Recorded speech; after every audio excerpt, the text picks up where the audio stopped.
Did Fleur want Cedric? Could Ron and Fleur have actually happened? Hey brother! Y'all, over on Through the Gryffindor, we are gearing up for the Yule Ball chapter, and as ever, reading it the way we are, I am seeing everything in a fresh, new light like never before. Here's the thing about that chapter. The Yule Ball force feeds us some of the worst moments of our own adolescence, specifically in the realm of early courting, or the absolute terror that was asking someone out or to dance for the first time. Which, if I recall, was something like this.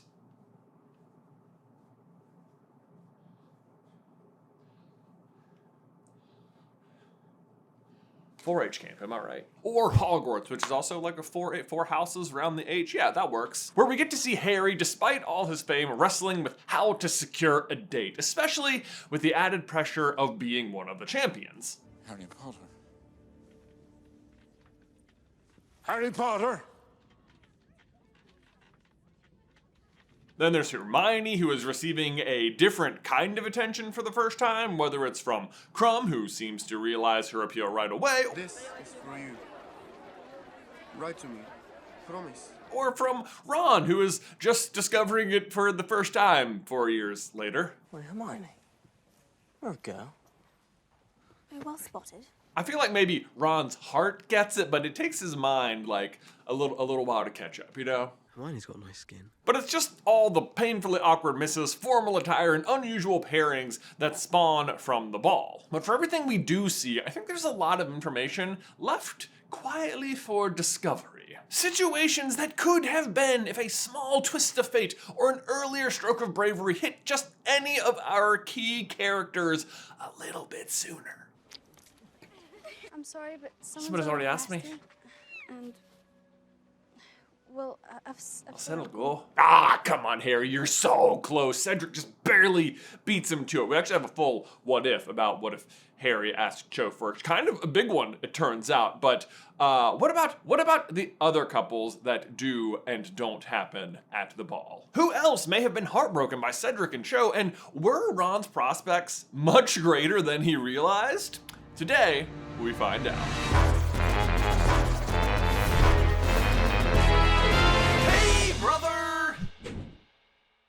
Okay, so first things first, let's talk about Fleur Delacour, because she is the one who sent us down this spiraling path in the first place. So this is for sure easy to miss, and it never ends up coming back into play for reasons. Kill the spare! No! Cedric! But I think there can be no doubt at all that upon arriving at Hogwarts, Fleur is immediately attracted to one Dedrick. Sorry, Cedric Diggory. I don't know why I always do that. We all know Cedric's already caught the attention of almost every other girl in the school, and after being chosen as champion, he appears to become worthy enough in Fleur's eyes for even her to try and pursue him. And you see it happening pretty quickly. I mean, just the morning after the champions are chosen at the weighing of the wand ceremony. Cedric and Fleur were in conversation. Fleur looked a good deal happier than Harry had seen her so far. She kept throwing back her head so that her long silvery hair caught the light. Yeah, big toss energy, if you ask me. Are you looking for something? Or someone? But her attention towards Cedric comes up way more often than I've ever given proper notice. Even just in the next scene when she has her own wand weighed, I don't know, examined. Like, do they even have a scale at this weighing? But we shall use my larger scales. Very well. It is in fine working order, said Mr. Ollivander, scooping up the flowers and handing them to Fleur with her wand. Mr. Diggory, you next. Fleur glided back to her seat, smiling at Cedric as he passed her. Now, it does calm down after that for a few chapters as the champions are all preoccupied with, dragons. But as soon as the Yule Ball is announced, it bounces right back into focus. It's on the day when Ron and Harry have made an agreement to both find dates by that night. And while it's not clear who Ron was intending to ask,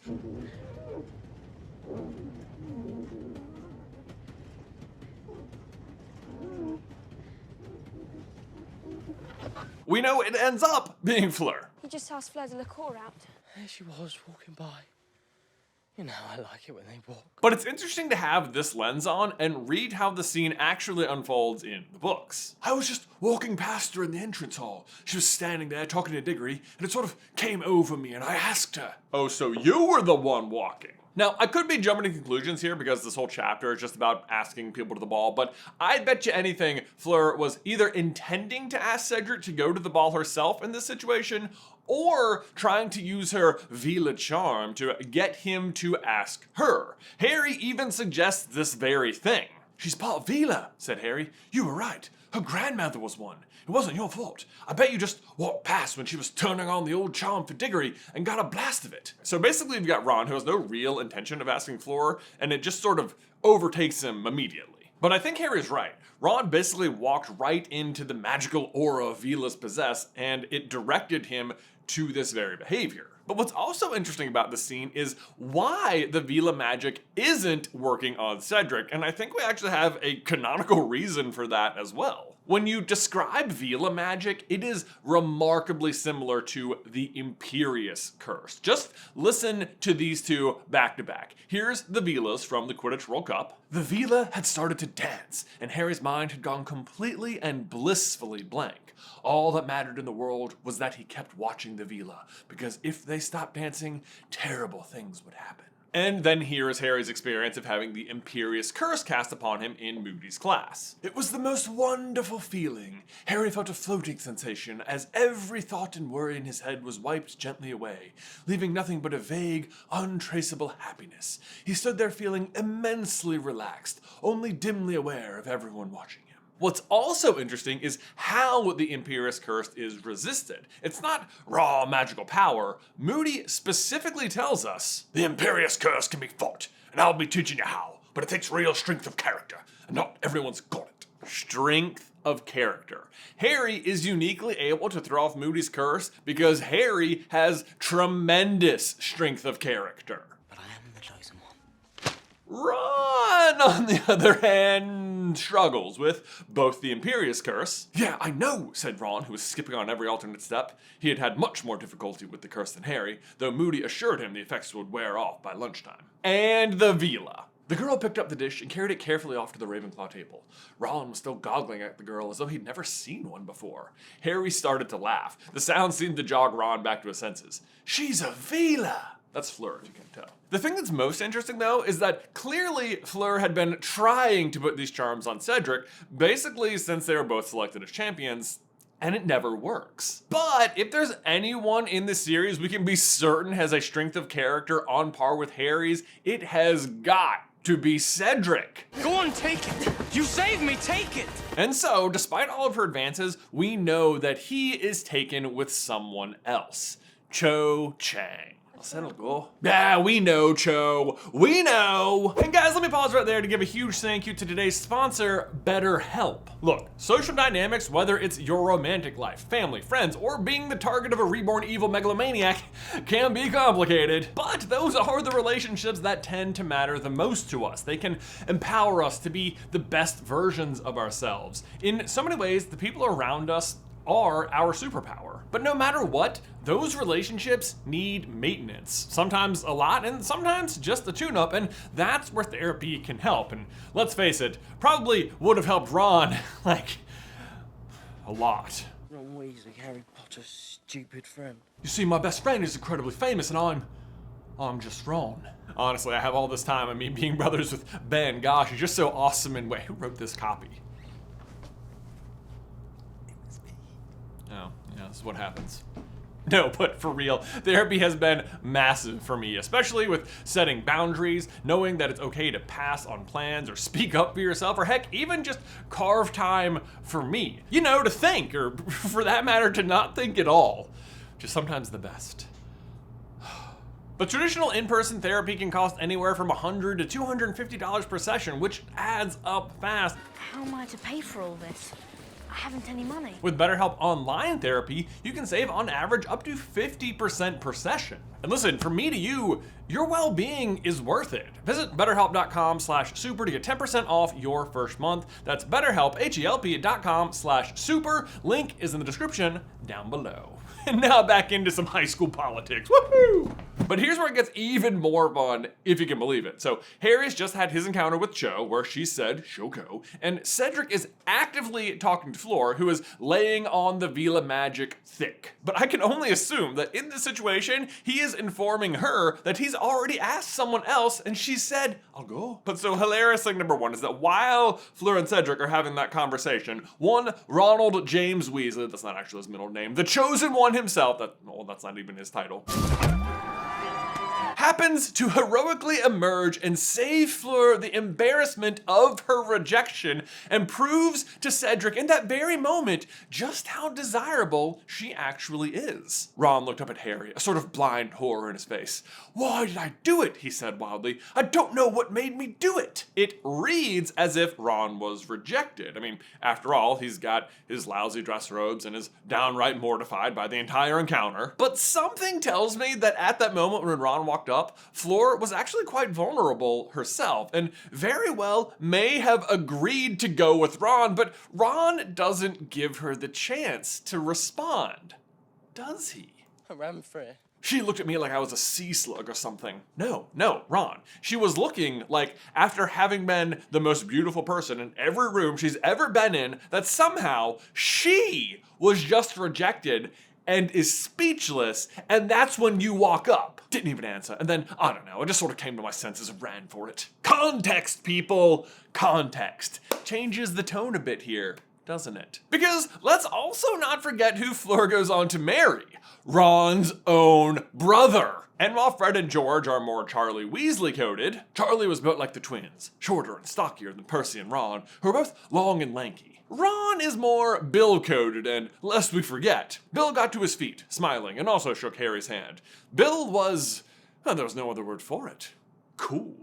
He was tall, with long hair that he had tied back in a ponytail. I mean, Ron doesn't have a ponytail, but Goblet of Fire Ron, at least in the movies, definitely got some hair going, you know? What would be so awesome, though, if he hadn't run for it, is that there exists a world where the Golden Trio are all part of kicking off the Yule Ball festivities. Harry, of course, is already a champion, so he's already involved, but then Hermione would be going with Victor Krum, and Ron, theoretically, could have attended with Fleur. But I am still not done, because while Fleur may have agreed to go with Ron, I am still convinced her interests lie solely in Cedric. Well, at least for now. Till, you know, the whole kill the spare thing. You know.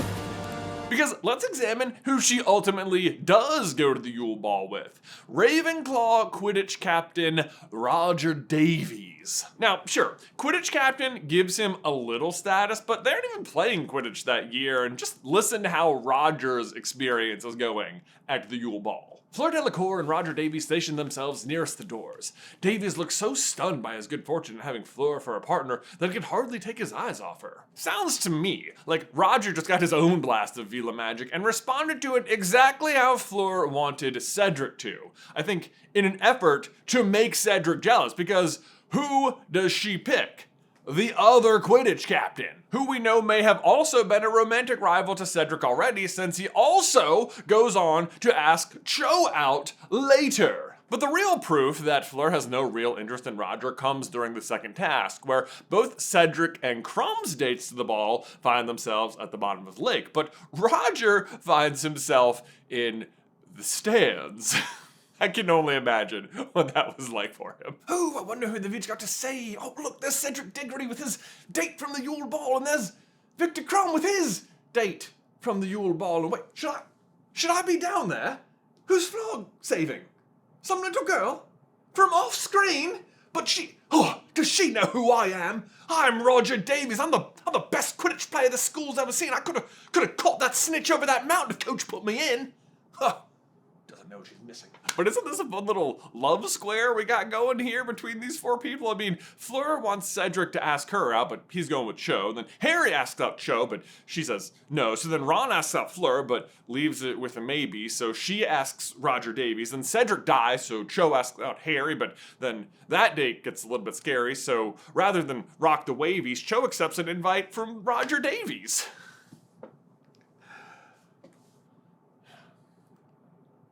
That sounded really cute when I wrote it. I hope it came across that way. I know it's kind of like a roundabout way of saying it, but I guess the whole point I'm really trying to make here is that Fleur liked Cedric. That's all I'm really trying to say. And that if Ron had stuck around for maybe like 3 more seconds, maybe he could have gone with Fleur. But boy, how do you think Hermione would have reacted to that? I feel like not well. And I don't think Ron would have cared at all who Hermione was going with, even if it was Victor Crumb. I think in his opinion, he would have just won the entire evening as far as he was concerned. Of course, knowing Ron, then he'd have been pretty put out if he wasn't at the bottom of the lake, or I guess like it would be even worse if he was still at the bottom of the lake, but then not as the thing that Fleur missed, especially if Hermione and Cho were down there. Like typical Ron though, right? I'm like get over yourself, dude. Like, oh, and then imagine she starts dating Bill after that, like the embarrassment. But oh, poor Ron. What's I talking about? Also, I can't help but notice that Dean Thomas is like, I still can't figure how you two got the prettiest girls in the year. And he's talking about, like, Ron and Harry going with the Patil twins. But, like, Seamus asked out Lavender, and Dean is Seamus's best friend. So, like, you know, like, Parvati and Lavender are best friends. So why didn't you guys just, like, approach them together to do that? Like, who does Dean end up going with? We don't even find out. And then don't even get me started on Crabbe and Goyle, who show up, like, going stag or maybe with each other. I don't know. Good for them.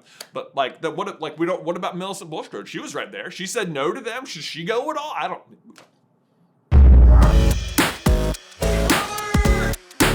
What do you guys think? Did Fleur like Cedric, and would she have said yes to Ron? And who was Ron actually intending to ask before being caught up in this whole Vila magic situation? Let me know your thoughts in the towel section down below.